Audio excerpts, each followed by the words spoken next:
going to start with Evie. Evie was a little girl, is a little girl, who was born with no eyes. And so naturally, enduring medical procedures is terrifying to her. But she found a way to calm herself down.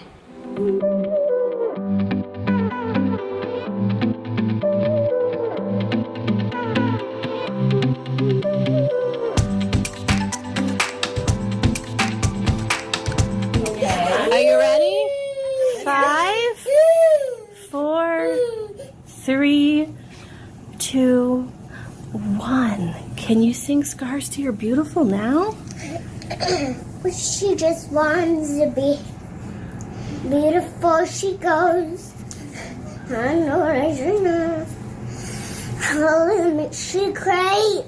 Hope is way to fall away. A dark, beautiful, just the way you are.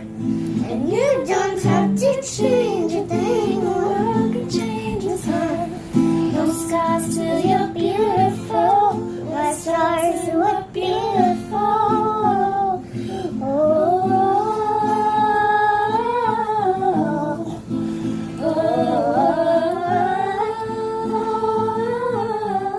Now, if Evie can do that, surely we can also use music to calm ourselves down. Last night, we took a journey from minimalism to romantic chamber music. Then we added the human voice and electronics to demonstrate different brain states that music can induce, depending on how your brain is engaged. Now, we bring you into the picture because you are not just a passive brain, but you can actively engage your brain. So Edwin is going to play an ancient Irish air, hundreds of years old, and your role is to calm your mind, settle your body, let go of the multitude of ideas sparked by today's conversations, and let your mind accept what Edwin is offering and actively engage with it.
We're in the midst of a loneliness epidemic.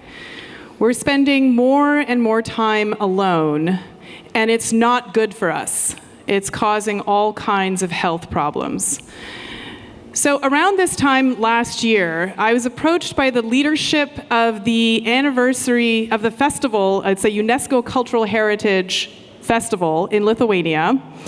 And it was the 100th anniversary. And this Song and Dance Festival happens every 4 years. And during the Soviet occupation, it was considered one of the ways in which people could come together and sing band songs. And in some descriptions, it brought down the Soviet Union, or events like this. It's called the Singing Revolution. But now anyone 30 years or younger in Lithuania has not personally experienced occupation. And the festival leadership was worried that these young people thought of the festival as what their parents did and that it was no longer relevant. So they had heard about the work that I had done on music and its impact on health and well-being and asked, is there something that we could show that this festival has benefits outside of the fact of resistance, which, by the way, might be an issue in the next year or so in Lithuania. Anyway, but regardless of that, I put together a team of researchers, and we had 4 months to get this all together, and we got IRB approval for everything.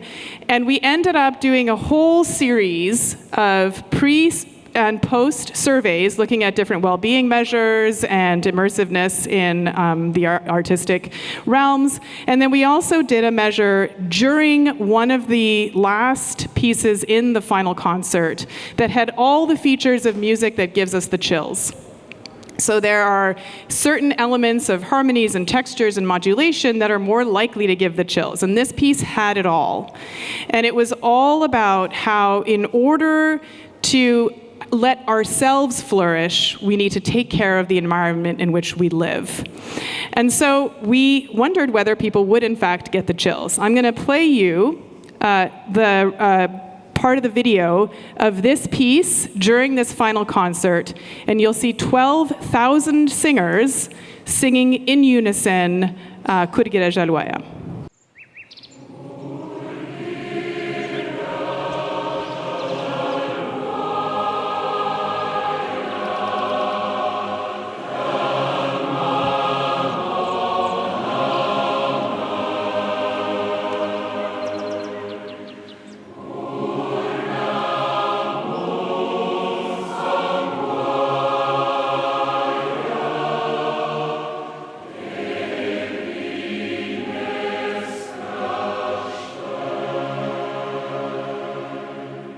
We had over 1,700 respond to our surveys during the concert and 2,000 respondents in pre and post.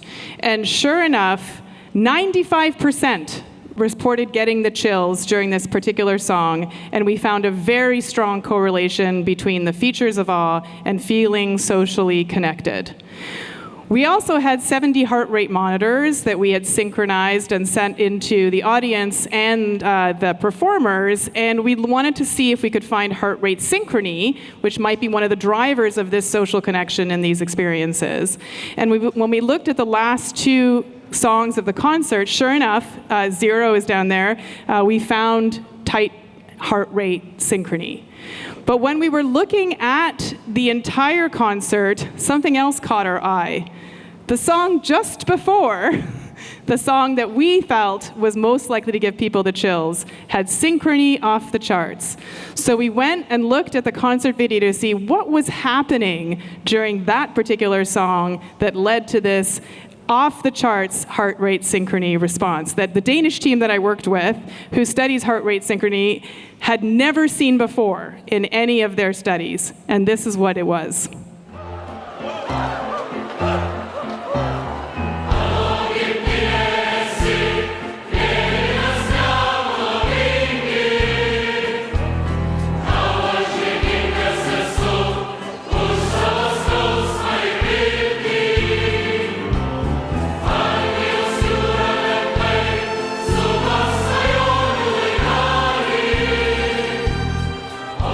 All right, so now we know the secret, right? So we're all going to do it together because it's going to feel really good and it's making us feel socially connected, okay? So I'm going to set the beat and we're all going to snap our fingers. Ready?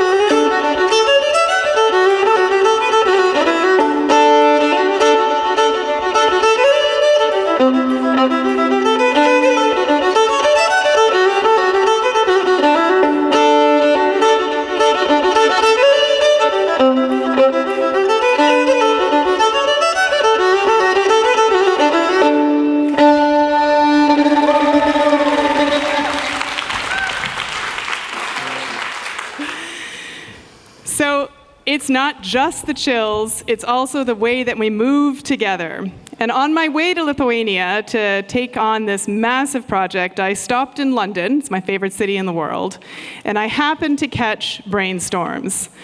And I was so impressed with how this team, Paulin and Gala Wright, came together and created this immersive experience of brain visualization that was artistic and powerful and moving and just so wonderful. So when I got the chance to curate the music here at BrainMind, they were the first, after Edwin, the first call I made. Please come and give this experience to the people at BrainMind.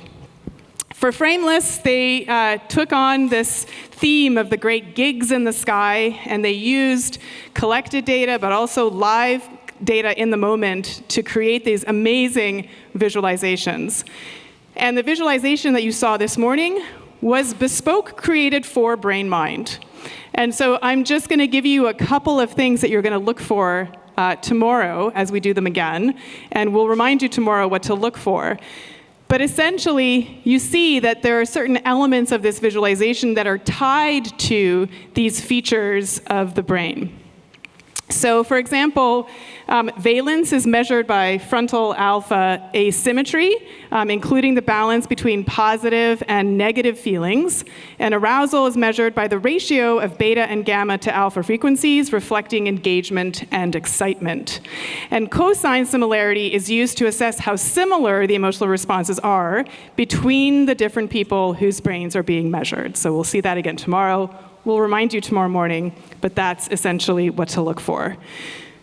So over the course of these 3 days, I hope we will have given you various musical immersive experiences that demonstrate the variety of ways that music not only affects our brains, but also serves as a lens into our minds.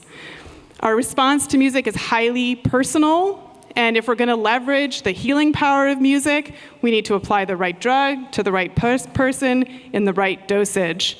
But you also have a role as active listeners. Thank you, and let's let Edwin take us away.